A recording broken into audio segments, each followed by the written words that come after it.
evening. Oh boy, I'm a little bit off here. Good evening.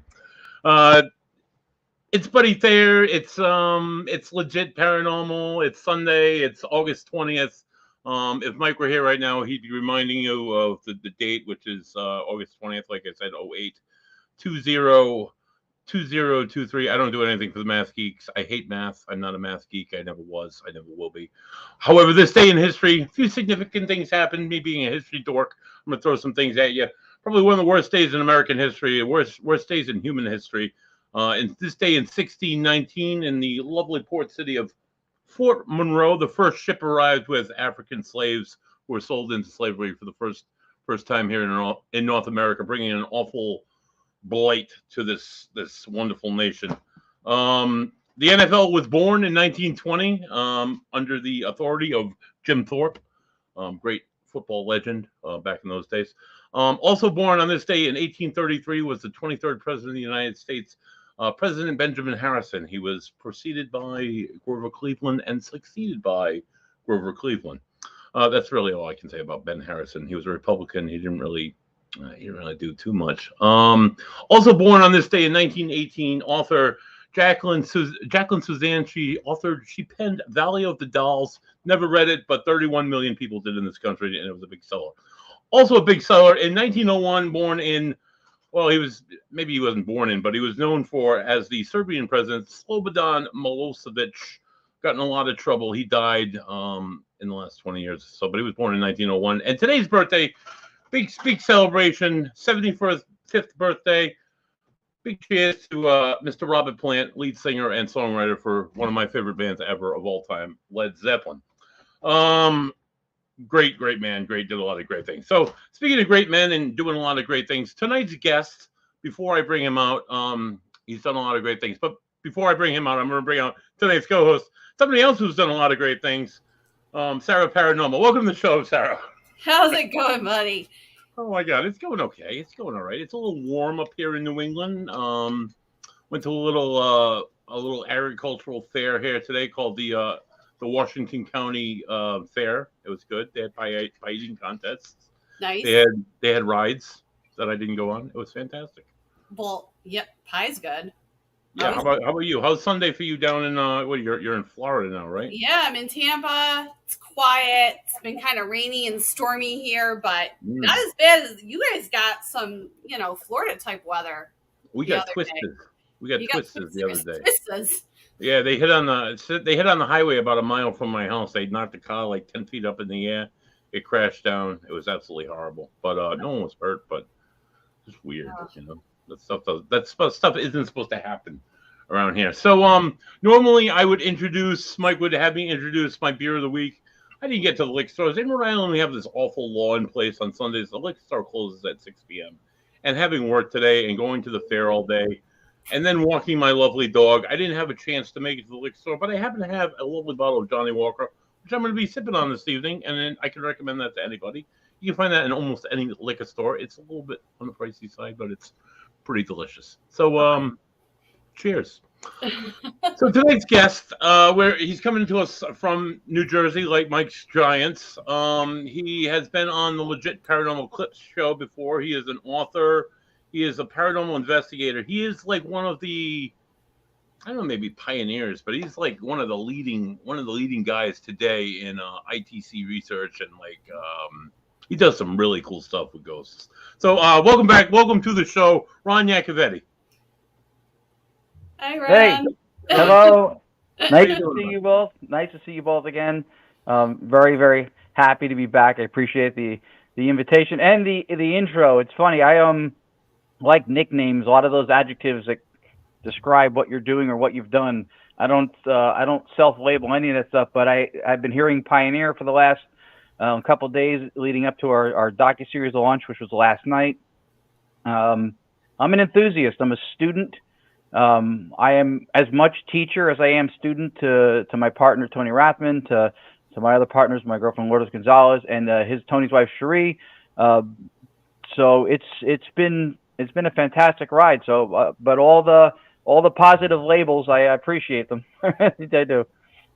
So, Tony, just for our guests who haven't seen you on the clip show or whatnot, can you give an introduction basically to what you are and how you started about doing what you do. Absolutely. So you nailed it. My primary area of specificity is ITC, or instrumental transcommunication research. I started out just as like a general practitioner, like a ghost hunter, which is a fantastic platform for many of us to get started. And I was hooked early on by an event at the Glen Tavern Inn in Santa Paula, California, with Chad Lindbergh from Fast and Furious. I know he did a show with John L. Tenney, and he was using a Spirit Box SB7, and everybody introduced themselves, and it got to him, and he goes, "Hi, I'm Chad," and a voice, 20 seconds if that, went, "I know Chad," and I went, "What is he using? Where do I get one of those?" Turned out it was a Spirit Box SB7, and this whole concept of recording voices in EVP was phenomenal to me. But when I saw that, I went, wait, dialogue in real time? That's even remotely possible? And that was a glimpse of it. So I was like, all right, that's what I'm interested in. And so I dove in. Flash forward, as you know, ITC is synonymous with spirit boxes and ghost boxes. Right? When you clean your ear, you grab a Q-tip. It's a cotton swab, but the brand made itself synonymous with the device. That's what's happened in ITC, and there's nothing wrong with that. The boxes clearly do work, but the methodology that predates it, called direct radio voices, which is the mantle we took up almost 5 years ago, predates those, and I would argue the most efficient communication open channel that I've ever seen. And this is including older file footage of Marcello Bacci in Italy using an old vacuum tube radio. So he didn't have all the lights and whiz bangs and meters and stuff that we have now, echoes and reverbs. He had a vacuum tube radio. I mean, so he's not that far north of 2 cups and a string, and the communication that he's getting is better than I've ever seen, or longer than anything I've ever seen a ghost box do. So that got my attention. And since I'm not a builder, Lourdes and I picked up a big boombox radio, and we started doing direct radio voice. And it's a grind. It's more of a discipline. I have said from day one, if people have asked me, I've told them, here's what you do: get one of these, sit down and listen to it, schedule a day. That I felt always that the only reason I would get better results than anybody else is because I was doing it. You don't do it, you don't get results, but you have the discipline, you keep the schedule, you have some kind of an appointment to do it. I think that's where it takes root. And so we did that 3 years, holidays, whatever. We didn't miss a week. The world shut down. We did it even more. Then we partnered with Tony and Sri Rathman. You've had Tony on the show before. Mm-hmm. You know that he's resourceful, he's brilliant, and he's selfless. He's a very kind, considerate person. I don't care how smart you are. If I want to knock you out every other day, it's not going to work. He's a good guy. He's a very good-hearted guy. Him and his wife are very great people.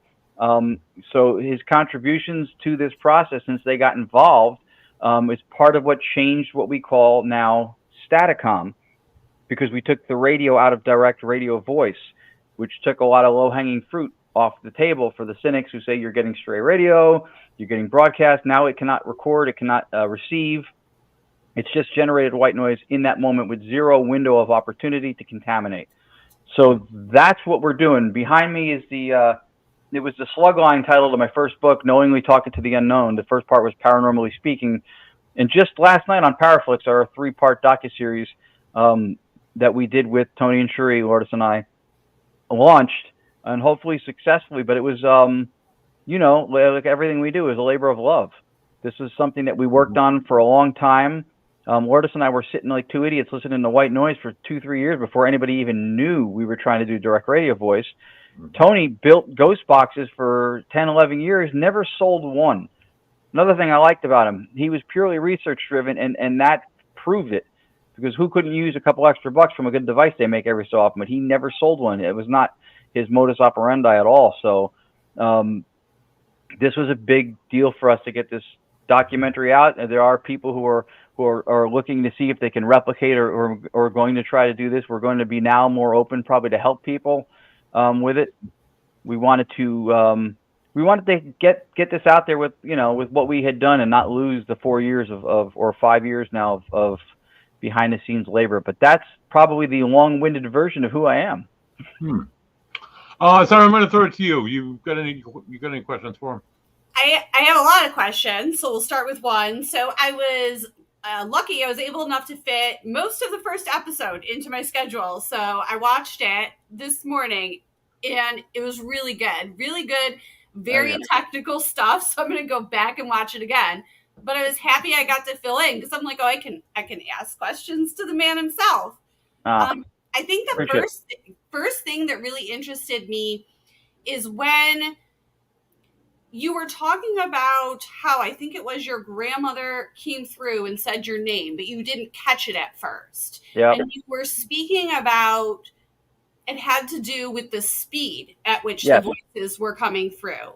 Mm-hmm. And that got me thinking, oh, well, it is a huge disadvantage then if we're doing things in live time and we're trying to catch things through white noise. Any paranormal investigator will be like, I can't make out what they're saying. So can you just kind of explain a little bit about what you discovered as far as the speed at which the spirit voices were coming through? No, I love that you started with that, and I love that you asked that question, because that's both for me revolutionary, evolutionary, and personal. How that all came about. And the cool thing about it to me is that the only reason I was able to put the dots together and that to connect was because of something else that I always preach. And I know you guys are the type of people who will do this, but there are some people who don't know what came before us, right? We're not the founders of the paranormal in all studies, right? People have done this before. And I'm huge on there being a reverence and an acknowledgement for people who came before us and upon whose shoulders we stand when we, go, look at me, look what I'm doing. And so that was part of what helped me figure that out. We were at an event with Richard Michelle of New Jersey Paranormal Project in Vernon, New Jersey. Everybody's walking through, and I was running the direct radio voice. And I learned early on that you'll miss things. So always testing what I don't care, record. So I'm recording. And I hear on. I had said, if you know who I am, go ahead and say it. And I heard on. So I went, it's turned on. When I reviewed it later, I heard at 50% slowed down, I heard that whole message, Ronnie, it's mom, it's Lucy, which was her mother. I'm connecting. And then this is funny because this to me speaks of consciousness. I didn't hear any of that. Then I just happened to, of all the things I could have asked, I said, is my mother going to be here tonight? And he goes, yes, you're lucky. And when I found that, I was like, hold on, I'm doing real-time communication and I missed 98% of real-time communication. Why? And two things hit me, and this is where the reverence part comes in. One, the people who were before us left clues. A lot of that wisdom is hidden in books. Konstantin Radove was one of the pioneers of direct radio voice. He learned it from Friedrich Jurgensen. And he said that a lot of times the vocals not only come in faster than we can detect, they come in faster than the human vocal tract is capable of speaking. Mm-hmm. Wow. So I learned that, and that's one of those things like when you learn something in school and you go, when am I ever going to use that? That was one of those things for me. I went, that's pretty cool. That's fascinating that they found that. Moving on. This moment happens. And then I realized I missed all that stuff. I went, wait a minute. Radove, voices came in faster than, and I realized that's crazy. On the recording, slowed down, I sound intoxicated. I assure you I was not. It was way too many hours before that. But it taught me, that was for Buddy, it taught me that these things are in fact coming in faster. And I remembered what Radove had said. So that became a quest of mine because, and this is partly why we changed what we do, audio evidence in the paranormal is always acquired, right? It's recorded however it's recorded. It's put in the software when you get home. You denoise it. You amplify it if you need to. And a lot of times, people will slow it down and you will hear what the voice says, which is great. But that's more efficient methodology-wise for EVP because ITC is supposed to be dialogue in real time. Mm-hmm. So I went, why don't we take the review process and find a way to put that into the moment of contact, to do all of those things that make anything that's vocal that shouldn't be there pop. And that's what we did. And it came partly through an influence of a gentleman in Florida named Keith Clark, who's got a site and an organization called Paranormal. He was using a lot of the software. Nobody took him up on asking how to use it, what it's about. We did, and then we developed it into a different direction. But off that foundation, so we took direct radio voice, and then we took this live filtration concept, which is really rooted, I think, in music production, and started moving the whole review process to the moment. Now, to get to the specific point you asked about, when we were doing that already was when that moment happened, and I remember the voices coming in faster thing. So I asked a lot of the people who I knew that were Ghostbox people who were brilliant. I went, how do I take, not a sweep, how do I take live white noise and slow that down? And wheels were turning, just like for me. Nobody had a short answer for it. And so we looked into it, and then Tony and I talked it out, and then Tony ended up finding there was a component. I had tried a few that did a certain function. I didn't like how they worked. He found one. He goes, oh, no, I found this one. Boom. Worked. And then what we did was we started slowing down the vocals in real time. And now the only time I will slow something down beyond 5 to 10% in review is if it's something that phonetically sounds so similar to something else that I'm trying to discern what the word is.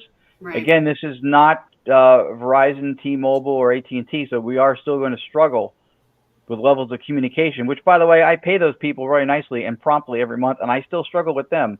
So right. I don't know why people look at this ghost stuff and go, why isn't it perfect all the time? They're not even here.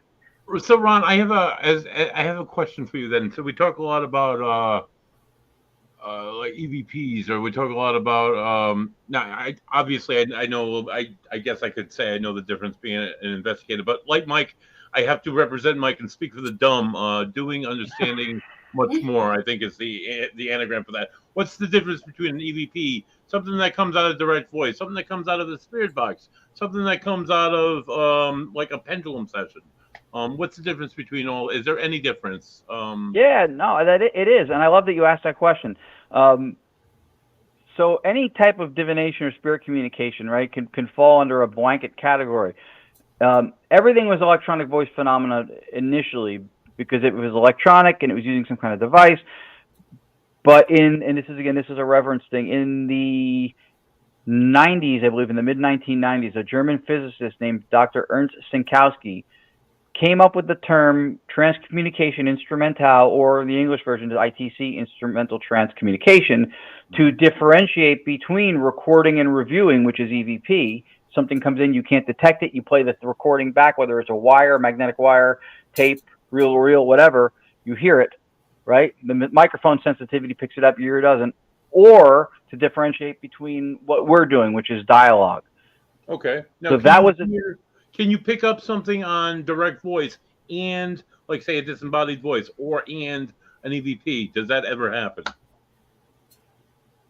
To my knowledge, I've not. I think what you're saying is, like, have we ever captured like an EVP at the same time as doing like something like similar? Like I've gotten on a spirit box a word saying gasoline, and then there was a different voice, a woman's voice saying gasoline, like right afterwards. So that's what made me kind of think of that. On the same recording device? On different recording devices. It is possible that because of the white noise was initially used when direct radio voice first started as audio support for EVP, it is possible that if you're putting that into the environment, that it could aid in EVP capture. It could be difficult to hear an EVP in a recording if you're doing it concurrently with something that has noise like direct radio, because that sound would obfuscate the other sound where it would be difficult to hear it. Yep. But I've not gotten the same word like that, and I think that's really cool, by the way. So if you have that recorded anywhere, show that on shows. That's cool. Yeah, I gotta find. That's really cool. Can I have gotten EVPs. I want to expand on where Buddy was going with that. So, Florida Paranormal Investigators, and you know my tech person, Haiti. We aren't doing live spirit box sessions or EVP sessions really at all anymore because of some of the issues we've discussed with those. So what we're doing mostly is a lot of simultaneous too with different people, Estes and Gansfeld, but that's a different type of communication. So that's more of like a super psi thing, right? Like that's coming into the person as the receiver. What interests me about this is it's a whole different way. This isn't, and I think even sometimes with EVP still that might be psychic. That might be the psychic impression of the recorder onto the tape. But you actually discovered something with the frequency, with the white noise, that you believe is actually picking up not just one, but possibly multiple spirit voices at the same time. And that has to do with a very specific frequency. So can you talk a little bit more about that and how that kind of like almost shows that they are physically coming through? It's not in the it's not the psychic ability of the receiver. It's a physical voice. No, that's cool. I could see why you and Haiti get along too, because she is also brilliant. And it's a deep question. It's a multi-layered question. I would approach that from a few different angles. First of all, that was something that I looked at. The super psi thing, Krista Cesare. Hey, Krista Cesare is arguably one of the kindest people on the planet. I would argue that in any country, in front of any audience, anywhere. Yeah. Best. Big cheers to you, Chris. Yeah. Cheers. Good. You've got water. Okay. Yeah, me too. Okay. He's fantastic. I've had the opportunity to lecture with him, and man, I've never seen anybody captivate people with the story and what he emotes from it, and people are touched. Like he's a phenomenal human being. I'm grateful. I've seen. Buddy froze. But that's okay. His name in the title, and I always go back because there's always something different that you're picking up from each time you hear him tell a story. It's so captivating. There's little moments that you miss the first time, little moments you miss another time, because like you're so stuck on like, oh my God, he was like attacked in the shower. Yeah. Oh yeah. Like, oh my God, there was a spirit like up in his face, like in the darkness in his room. There's just like so many like scary like moments that man lived through at such a young age. Surviving Evidence is the name of Chris's book. Check it out. We have some more comments, of course. Oh, this is a little bit more of a paragraph. Totally blocked Ron's face out. Todd's also a really good guy. Cool, appreciate that. So I'll tell you one thing. The one thing I enjoyed about when I lectured with Krista Cesare was that we both had interaction and stories that had to do with contact with spirit. But mine was coming from a point of someone on a quest to find it. His was coming from someone who didn't ask for it. So the origin stories juxtaposed, I thought, were fascinating when we spoke together. And when you lecture with him, you raise your game because he connects with people, and that's the ultimate when you do that, man. If you're going to speak to people, if they don't walk away feeling something, to get back to Sarah's thing, because I didn't want to lose track on that.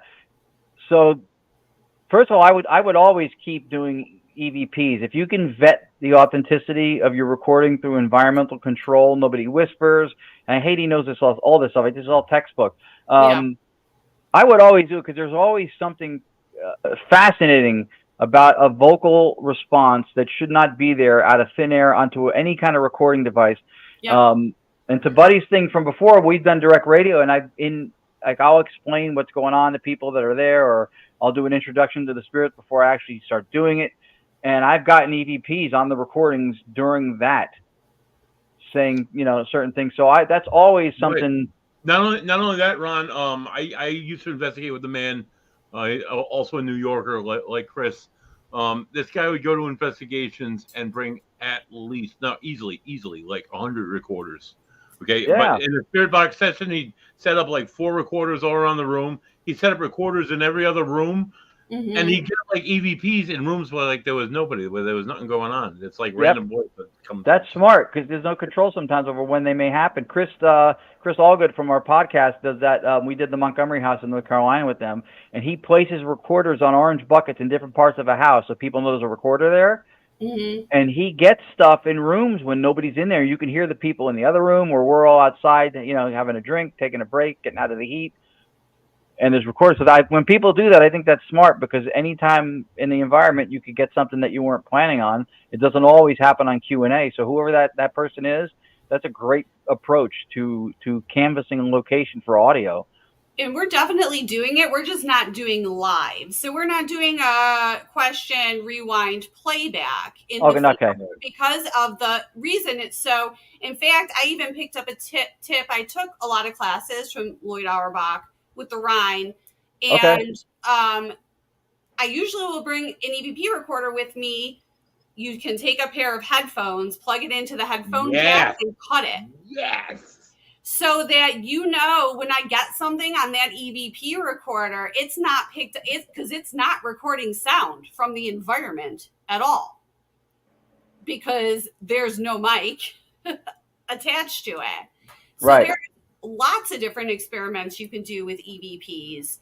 I think what interests me so much is we're having issues when you're in the field doing this live interaction, like where we can ask those questions and then get the response back so that you can start to tailor your questions and get to the heart of things.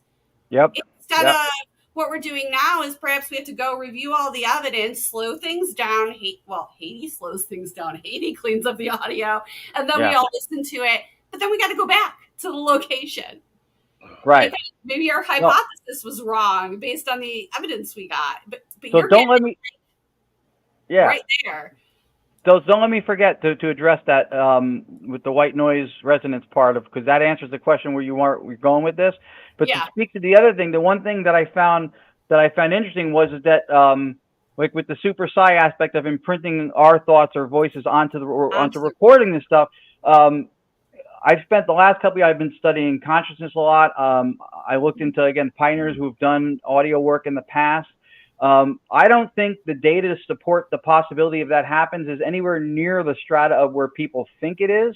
Right. And then there's also, to me, there were other problems with this, and I wrote about this, and I think in my second and third book is, let's say that this super psi thing and this ability to, I want to think about what's in my hand, and I'm holding the computer mouse, and I'm thinking mouse, mouse, mouse. So I'm putting my thought onto the recorder, and I'm recording my thought, right? When you look at some of these things simplistically, you can speculate how that could happen. However, when you're doing an event or a session with multiple people, this is the data I want to see now. Where is the data that shows not only how, but why, if we're all in the room during question sessions, what determines whose thought overpowers another thought to get onto the recorder and be cleanly recorded like a vocal? Why is it not like a mishmash of all these different voices? Because all our thoughts are out there, and it's just something that's completely not discernible and messy because all of our thoughts are going out there. So if it's not a mess of everybody's thoughts recording these unintelligible vocals, then somebody's vocal is overdoing somebody else's. Are there any stats or any studies that show somebody driving to work in the car and all of a sudden during their favorite tune, they're thinking now they're driving to work going, oh man, I hate my boss. This is going to be a horrible day. And then those words come out of the radio. I don't know that that's ever happened. So they have done studies where they had somebody send in 25 different voices from different scientists or different people who were researchers and recorded all of them onto a master cassette. That cassette played in a room to do I believe it was EVP, not direct radio voice, and it played in a room, and another recorder recorded those questions. So now you don't have any influence of the person asking the question that's a factor in whether those questions get answered or not. It has to be a response coming from wherever it comes from. Right. The other thing I found interesting was that I would hear people sometimes talk about us putting our voices and creating these responses, even collectively as a group, and they would cite the Philip experiment, which is when there were people from there were esteemed PhDs and masters, right? And they did this multiple sessions, and they manifested this ghosting. Guess what the Philip experiment never yielded? Audio evidence. There was not one single EVP or recording of an anomalous voice from the Philip experiment in any of the sittings whatsoever. So when somebody quotes Philip to me as something that would explain why my thoughts are putting voices on recorders, I'm going, that's like me trying to tell you the reason why the NASCAR cars go fast by showing you a paper airplane. It's like you're not even in the same category. And to me, what I thought was really funny was that when they did the one big thing in an auditorium and they recorded for the Philip experiment, they had like a seance kind of a sitting, and they had mood lighting that reflected that to make it very authentic, authentic. And they did have some levitation and stuff that happened, but they didn't capture it because the cameras weren't capable of recording during darkness. This was in 1972. Yeah. IR cameras were available in like the late 30s or 40s. Right. So either get the budget to record the phenomenon you're trying to capture, or holy shit, how did a bunch of academics not realize they couldn't film in the dark? Right. That concerns me. That concerns me. So you know what? I'm not a PhD, but I would have figured that out. Yeah. So Right. So to get back to the other thing you were saying, that's just because these are things that come up. Philip explained these. I hear these things as reasons for how. The other thing is, by the way, is that if we were thinking our thoughts onto these recorders, a lot of times the voices we capture are dialects, jargon, proprietary information, different speech patterns, senses of humor. Like there would be so much information we would have to cull in an instant that we never had access before to be able to do. All of a sudden it's at our fingertips, and we're spewing this out through our mental telepathy onto recorders. Not to say that I don't believe in any element of super psi or what it can do. I know that they had tested stuff like that before when somebody was on ground that didn't conduct, and they were inside like a big Faraday cage a person was in, and they got better than chance results when that person was put on soil and a metal rod was placed in the ground on both inside and outside the cage. So there is something to that. I know they also did a thing called Project Deep Dive when they tested the telepathic messages coming from a medium to someone who was above the surface of the water to do it to see if it would traverse the water. I don't believe that it proved out. Just to speak to those things. Now, into the real-time part that you were talking about, what we discovered with a few years of research, and then this is where Tony and Sheree came on board and made this really even more pronounced, was that the spirit box and ghost communication model, the modality that everybody knows, the sweeping box, the concept believed was that you're sweeping through these broadcasts so fast that you're getting fragments of phonemes, allophones, all right, building blocks of speech, and they can manipulate those to put them in a certain place to form words that make something audible. They don't have a vocal tract, larynx, right? The concept came obviously from Frank Sumption, the Frank's box. I think prior to that was not only direct radio voice, but there was someone named Stefan Bion who made a software called EVP Maker, which you could record something and it would fragment it and chop it up that same way. But broadcast is always new, right? It's always changed. So that's what the sweep would provide. Academia doesn't look at that as legitimate ITC. I don't agree, because I've seen them work, but they don't for two reasons. They feel like there's too many false positive possibilities. The metaphor I give for that, because I think I understand what they're trying to say, is if you've ever seen those booths, those big glass booths that have like a fan on the top and have cash flowing around. Imagine if they were all $1 bills and there's $1 million check in there and you're trying to get that. That's what they liken it to, that there's so many things pulling your attention that one gem you can't really hone in on. I understand, but some things are very clear, and I do think that these boxes work. I wouldn't say they don't. I don't agree with them 100% on that. I am a member of academia, so the other part that they say is that in order to form certain words in our language, the way the phonetics work, certain sounds have to be in certain places at certain times in a certain order, that takes free will away from any spirit entity. If there's an intelligence who would probably be speaking, for those things to have to conveniently be in place, there's no longer free will. To that point, I do agree. I do think that there is something to that, because I always wondered how, if you have sounds that don't go along, that don't coincide with the words that they're trying to make, how are they doing that?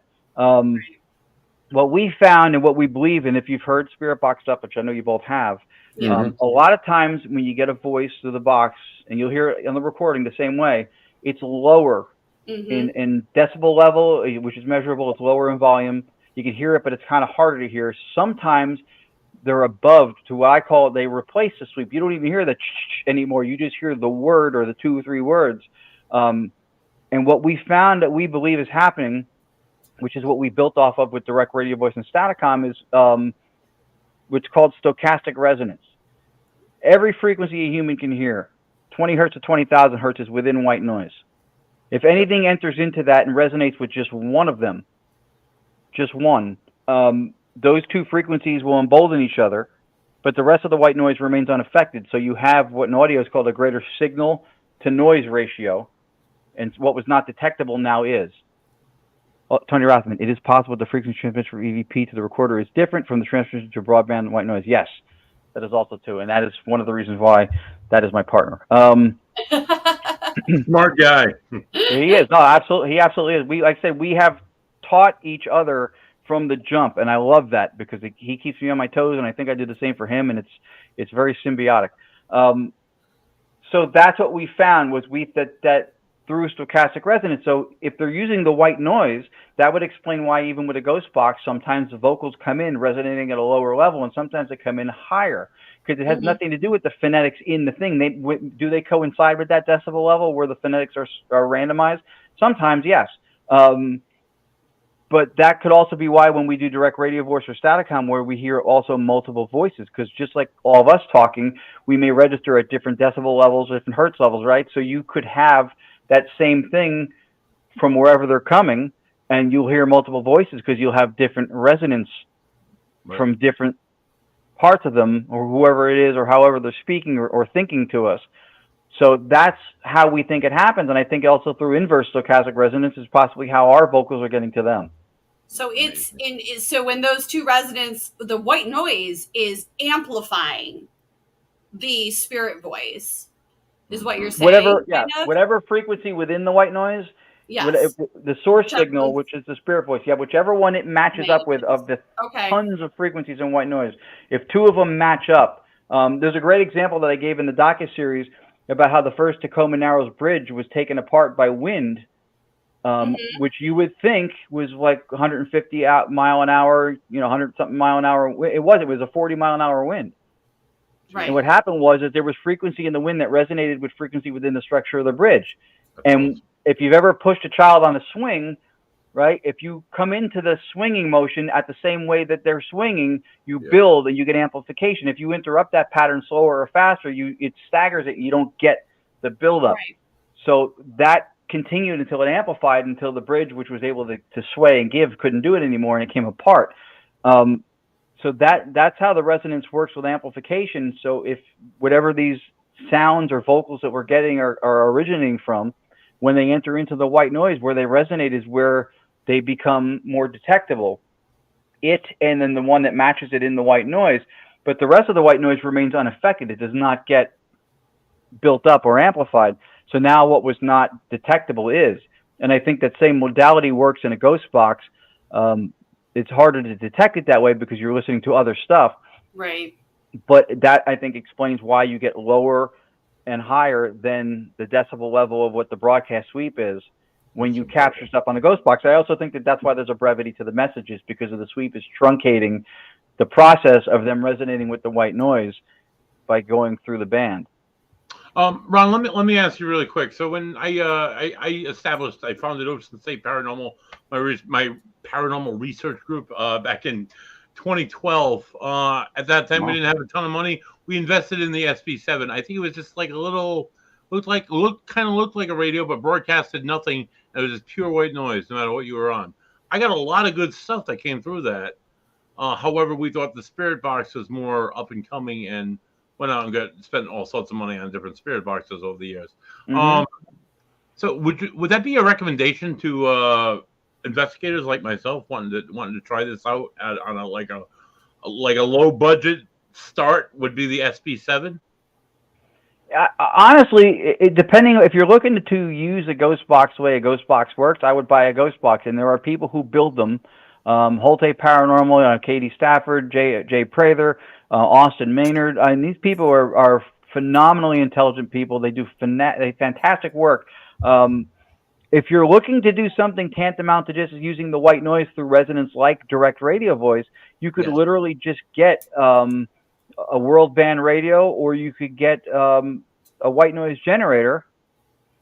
I mean, that was how we started too. If this tests people's faith, because you know how everybody says, you have to be nice, you have to do this. They say the catchphrases that are very Hallmark cardy to say, but not everybody walks that walk. You have to look out for others, not yourself. But not everybody does that. so if you really believe that the operator and your intent and your energy as a person and what you're putting into the contact session has anything to do with it, then I believe that that is part of what also helped us, which is because we did sittings regularly. If you got a world band radio and you took a vacant channel with no broadcast and you played it and just recorded the white noise, and you did it the same day or more every week, that's how we started. Before we were filtering stuff. And so I know people see the software components and the stuff that we're running through a virtual studio. And I hesitated in the beginning. I think when we first started working with Tony, he started letting that cat out of the bag more. And I totally understood, and I thought it was the right time to. But I had not shown that aspect of it in the beginning because I know how people work. And when they see whiz-bang things like lights and different things like that, they attribute that to where the communication's happening. There's somebody who makes a ghost box that costs like $3,000 or whatever.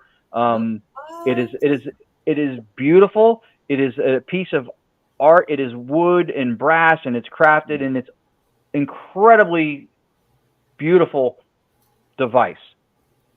But I've seen these at that price tag with a $25 cost or Jensen radio. Right. So now what you're telling me is that I'm spending 95% of my budget on vanity and 5% on functionality. Because if the radio is the facilitator, all the spring reverb and lights is not changing that equation. So I mean, that's, you can throw money at it, but that was partly why I didn't show the software component. And for a while, I had actually gotten away from using the software. Direct radio voice was just the vacant channel, and we have evidence files where we got vocals. There are a couple in the docuseries when something says back to Lourdes, not a helicopter. I can't say my name. These came through just white noise on a radio. These were not, and we would start hearing the cadence of speech in the static after we asked questions where it was otherwise non-present. So then we ran it through like a portal box. It had noise gate and reverb and stuff. And then when we had talked to Keith Clark, we started using the software, which again, we had gotten away from and then went back to. But if you look at the concept of stochastic resonance, the way I explained it, then once they've availed themselves to the white noise, if you remove it as quickly as possible after that, that's where you get the real-time contact where the voices that we're getting, as you were saying before, Sarah, are clear and they're present in the moment, which is the point of ITC. And I know that there are some organizations, I know there's this thing called the Soul Phone Project. There's several brilliant people from a mediumistic and an academic side that are involved in it. I did see stuff on their website where it looked like they were trying to distance themselves from ITC. Which I get it if they're trying to steer themselves away from the ghost box modality because they think, that there's problems with it, as academia does. But, I don't think shunning what somebody else did or a whole other movement is the way to go. I don't trounce on the ghost box movement. I will tell you that they work. I don't agree with academia on all that stuff, but I don't think it's got the most efficient methodology to it, which is why I took what I do in a different direction. But, I would say if you want to use like white noise like that, that was how we started. And if you have, stuff like a software program, like an Audacity or something, and it lets you record or produce something in real time, if not, like I said, we will start now, being a little bit more forthcoming with, because there are so many little settings and little things. You'd be surprised. Like we change like one little thing, and it's like you get noise or you get voice. It's a huge process. You say that, but now as you say that, if she's watching, Haiti is messaging Lourdes right now, going because I know she's been trying to get it out of her for a while now. So that's good. Tony and I are primarily the operator experimenters, but Lourdes and Cherie have been conceptually huge contributors, and Lourdes has been a part of this from the beginning, before Tony and Cherie were involved in it, of course, because we brought this back almost 5 years ago. But it was both her and Tony who came up with the idea of removing the radio, because if we're using the white noise and the resonance that way, do we need the reception capabilities of like a carrier wave coming into an antenna, or can we do it without that? Is it just purely the resonance? And so our experience with that, which is I think what gave Lourdes the idea, was we were in Sterling Mine in North New Jersey, below the surface of the earth in a zinc mine, where cell phones and radios and their signals go to die. Mm-hmm. I saw people trying to do stuff with an SB7 in there, and they did nothing. And we got voices. Wow. We got answers. We got voices. That's all. Tony was doing a live demonstration in Arizona at a con, and to me, I tell him this, I always thought this was a very ballsy move because he had never done this before, and he tried it in front of a live audience. I was like, good luck with that. Ballsy, but paid off. And what he did was he took a sleep machine with recorded white noise, and he played it through the same system we were filtering the radio white noise, and he got voices. Jesus. Now, Sarah, you'll find this interesting because you were talking about that, the way that voices may be in print and it can be specific to a certain process. So he got 3 words, I think, as answers. It said accurate, and then it said so creepy. Because he said, can I pull voices from this white noise machine? That was a sleep machine. They have pre-recorded white noise on a chipcorder. And he knew it was a 3-second loop because every 3 seconds it kept saying accurate and so creepy. And it's in the documentary. That very moment when he did that, his wife recorded it. Cherie got it. So it's in the docuseries. And I love that he did it. And I'm even happier that they captured it. Because you see him when it happened. And so now you have a sleep machine which cannot record or receive. Right. It did record. It technically could because of the white noise is 3-second loop. So if you're going to sleep to that, you wouldn't notice it. It would just sound like white noise. But he noticed that it was looped because it was replaying his response every 3 seconds. Wow.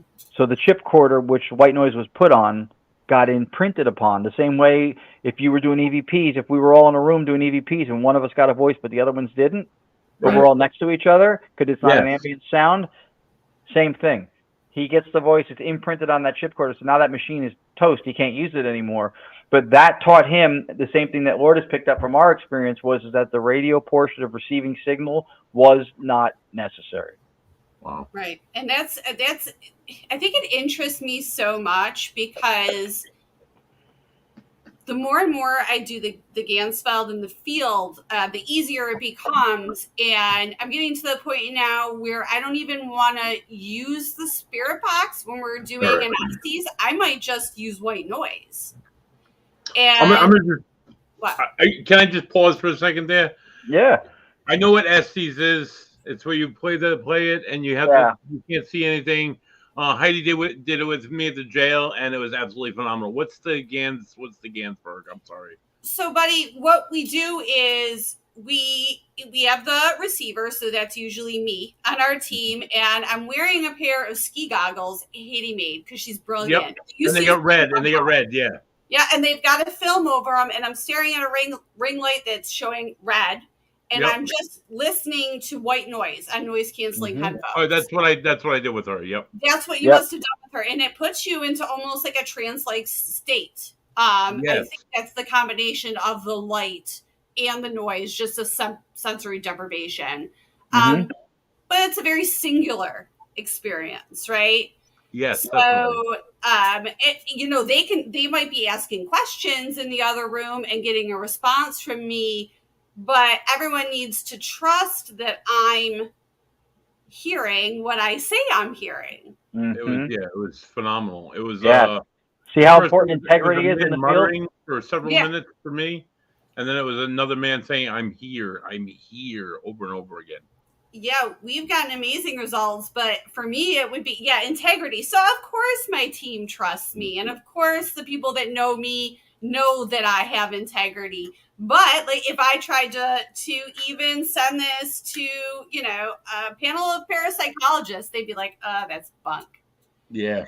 Right, because they weren't there. They weren't there. But this, you can't, you can record it, There's proof of it because you put the clips in the documentary. So it's groundbreaking. So I guess my next question is, so you mentioned you're going to be more transparent now that the documentary is out. do you guys have a plan? Are you going to be traveling and showing exactly how it works? That's a great question. Not in the sense of like a tutorial traveling thing. We will, in certain instances, probably start, become a little more forthcoming with the questions. Part of the problem with that before also was that it remains experimental and developmental. We don't know the limitations of it, as Tony always so eloquently puts it. So we go, all right, this is it, ta-da! And then a week and a half later, one of us goes, listen to this, and it's totally better. And it's like, so now, imagine what iPhone does, right? You get the best phone on the planet, and then 3 to 6 months later, it's not anymore. Right. So we don't want to do that. So we will help with laying it out and how to go about conducting it. But I would still also, because I think it would be a shame if we came across and pontificated this whole plan and didn't encourage people, which could be either one of you or anybody watching, to experiment with something. Because when we first learned the software from Keith Clark, when I reconnected with him a few months back, we hadn't talked in a little while. He was like, "Oh, you're using that? Oh, you're doing that with it?" Like, and this was nothing. A lot of these things of what he was doing with it when he showed it to us, and it made progress when we moved it forward. So I wouldn't want to discourage that and anybody else, but more of a how to do it.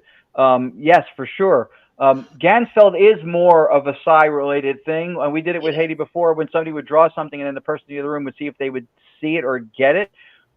Estes is more of taking the hearing what you want to hear pareidolia out of doing something with like a spirit box. Right. Because if you're in the headphones, the problem with Estes, I used to like it because we were doing it with Haiti back in like 2016, 17, whatever. And now it's like everybody's doing Estes. Yeah, it was groundbreaking 2016. But now a lot of people don't do it properly. The person's right next to them. They're not noise canceling. They can hear them. Sometimes I've seen people put somebody in headphones and the headphones are on and they're sitting there listening to a spirit box and they're just telling you what they hear. Nobody's even asking questions.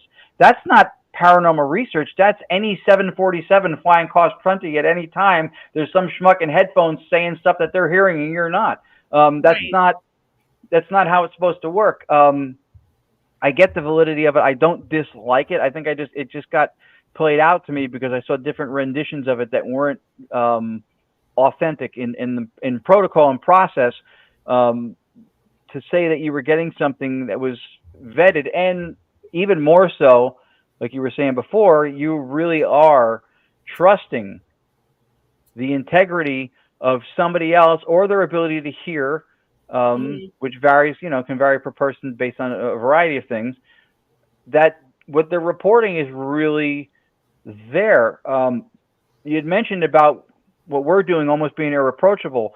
What we're doing is actually approachable, and part of what makes it authentic is that it's repeatable, and because you can examine it. Like if we think we hear a certain phrase, we can speak that in the software into a voice print. If the spectrograph matches, then those are the words we heard. Now it's source you're talking about. We have had people with deep audio backgrounds from academia say, and this was really funny to me when it happened more than once. It happened to Tony once, same person, and it happened to me. Are you using like is it an obelisk or something with or app like with a word bank for the words that are coming through and this whole? And I'm like, no, it's just white noise. We're filtering it in real time and slowing it down. That's it. There's no word bank, no radio reception, no nothing. Oh, then you're not hearing words. Those are just warbles and artifacts of sound. I went, hold on a second. Didn't you just ask me if I was using something with word banks because you heard words? And when I took that away, now you're telling me they're just warbles and artifacts. Okay, let's go with that. If the amount of audio capture in the paranormal field that we hear at that level was dismissible because it was warble and artifact and pareidolia, at the level and the frequency, meaning the occurrence rate of how often so many of us do this, which, by the way, and I have this in the documentary, the characteristics of the data, whether you record EVP or you or me or anybody else, are synonymous wherever it is, which speaks to reliability of data if you have continuity of data. But if everybody's recording this stuff constantly and it's the same thing, where is the data that shows how this pareidolia is not a predator of the paranormal and affecting all the other areas of their life? Yes, we mishear things, but if we're mishearing things at the percentage level that we're told when we're trying to be debunked or dismissed, then where is the data that talks like nobody ever goes into work and they go, "You're fired," and you go, "What? A raise? That's fantastic." That doesn't happen. But they lead you to believe that that kind of stuff would be possible because your hearing is so flawed. Suddenly, what I hear is fallible to a degree that it is not at the same level. Do I mishear things sometimes? Yes, we hear things wrong sometimes. But at that level, am I wrong that many times on all these recordings? I don't think it's consistent. I don't think there's data that shows day-to-day life with those problems. And the thing that was really cool that I threw out, too, especially with this person, that an audio engineer can tell you how audio behaves, how sound properties are, the way it performs, behaves, all that stuff. But we have a court reporter. Lourdes, by trade, is a court reporter. So she listens to speech patterns, linguistics, cadences, people talking over each other, different volume speeds. So you can tell me how sound behaves and say that these are all warbles, but my expert, who gets paid by the state of New York for listening and identifying speech, says otherwise. Right. That's amazing. Ron, before we get going any further, I have two of your trailers. Do you want me to play them both? Yeah. If you could, they're about 2 minutes or so each. This is for the series Knowingly Talking to the Unknown. It is about the evolution of direct radio voice, but we brought back, turned now into Staticom, compliments of Lourdes and Tony's idea to remove a radio. We figured we can't call it DRV with radio in it if we're not using one.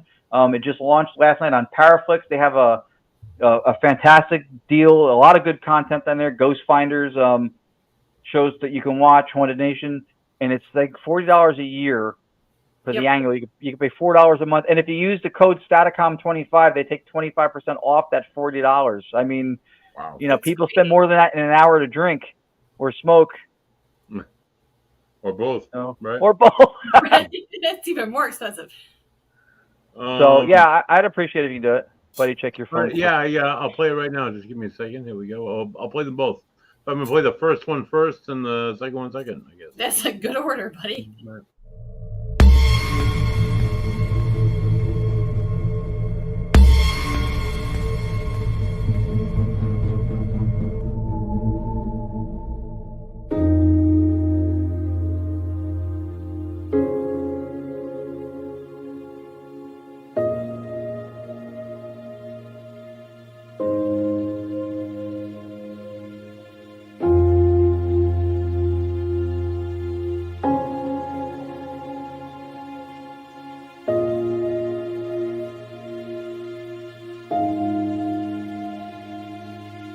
Do I have permission to talk to you on my own?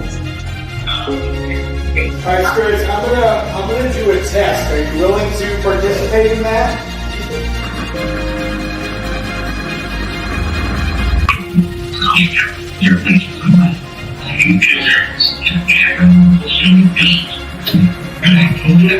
Sorry about that.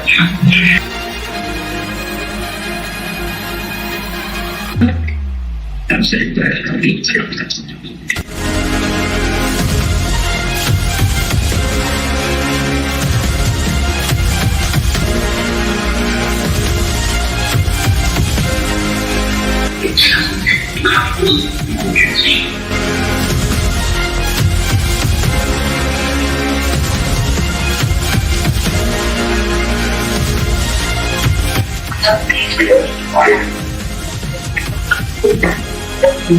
Tony's my friend.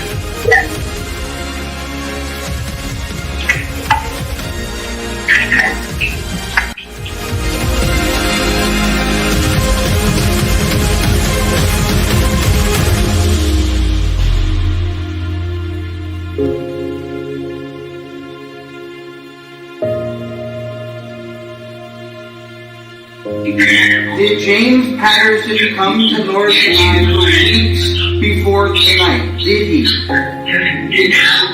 Yeah.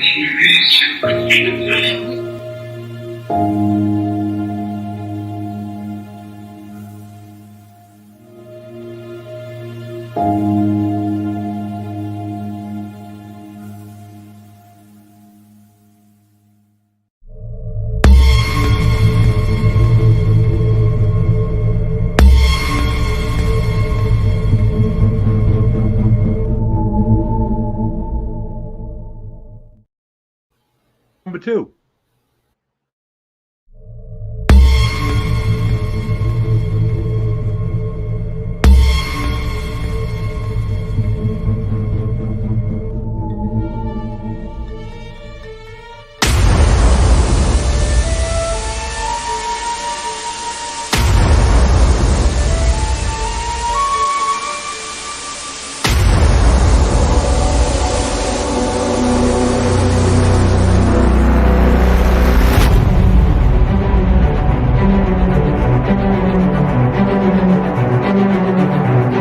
My name is Tracy. Can you tell me your name?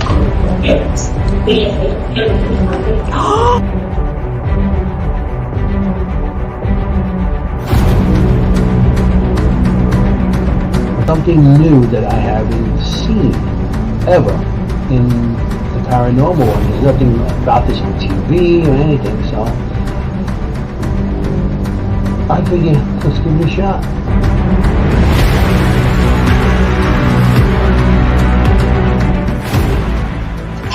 Ma, if you're here, if you have cookie with you, and cookie box for me?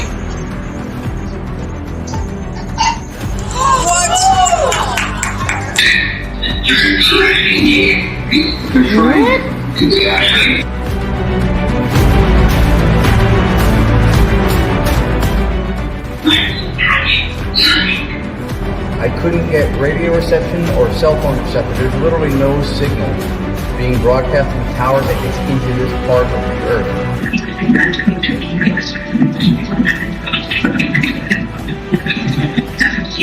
Bachi. That was clear. Did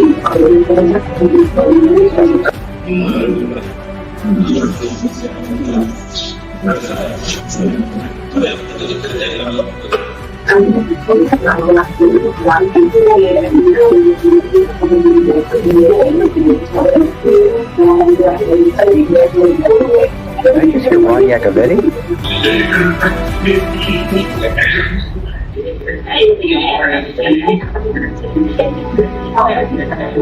And you say Edgewater if you know who I am?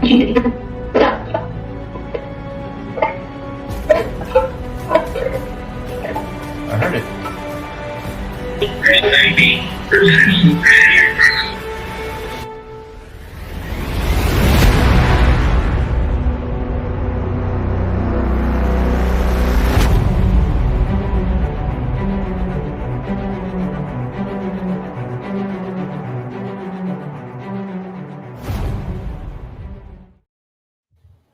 Wow, Ron, that's awesome. Where can you where can you find this series that you guys are running on this amazing technology that you guys use? I appreciate it. Thank you. First of all, thank you both for the enthusiasm and the support, and the questions that you ask show that you have a passion for the field and a depth of understanding and experience. And so, I mean, I appreciate all that very much. The series is on Paraflix, Paranormal Plus. I know they have some content for free. This comes with if you want it for a month, you can pay $3.99. The year is $40. Code Statacom25, and they give you 25% off $40 for the year. My books are on Amazon. If you looked under my name, Ron Yacovetti, the first of which, the Knowingly Talking to the Unknown, came from the title Paranormally Speaking. That was Tony's idea to do. Just to speak quickly to that, I was talking about the developmental experimental part of it. Mm-hmm. That one clip in the first trailer when it said your instrument appears to have pulsing beats, bad connection. Yeah. So I was using a Windows Surface tablet computer when I started, and we built this thing out and making Statacom so much that when I was running Statacom, I was using 83 to 99% of the computer's resources. Wow. So the sound was starting to buffer and skip. And that night, I had to stop. I had to close things, shut the Wi-Fi. I didn't think it was taking resources to be able to run it.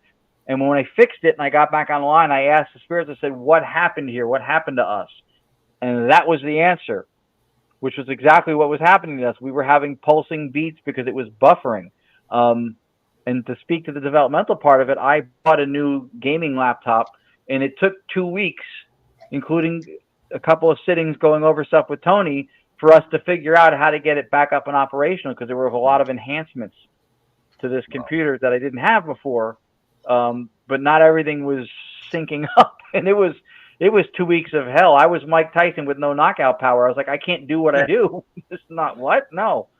So that's another reason why we see how fragile the developmental part of it is, and we're hoping to get it better. Some of the stuff is super. That Tony's your friend, that happened 3 days, the most, 2-3 days after I showed him how to do direct radio voice with this methodology. He gets a message about something with bocce, and I get that when some female voice comes through and says, Tony's your friend. And I'm like, well, why would she say that? And I'm like, Tony's my friend. And then she says, yes. And I'm like, well, thinking, why would you make that comment? And she goes, I'm asking.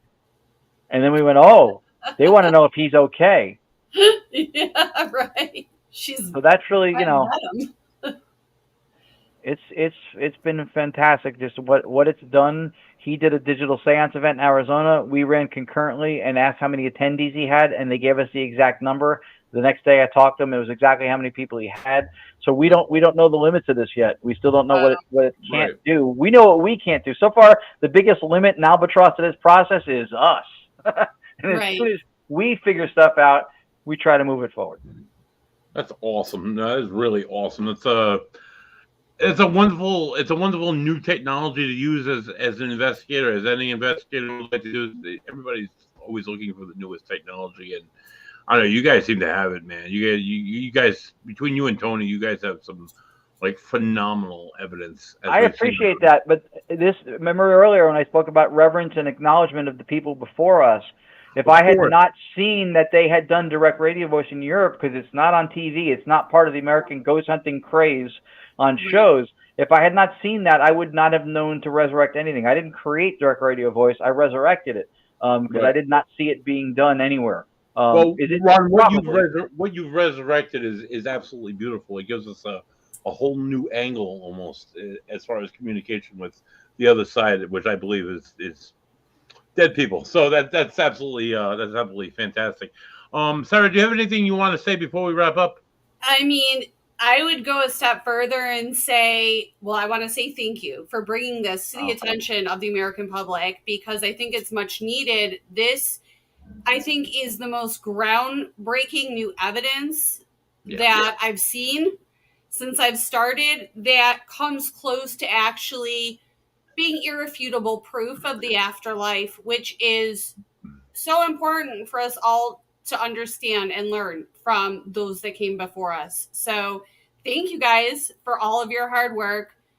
Hey, if you need any more guinea pigs, I'm sure we'll volunteer.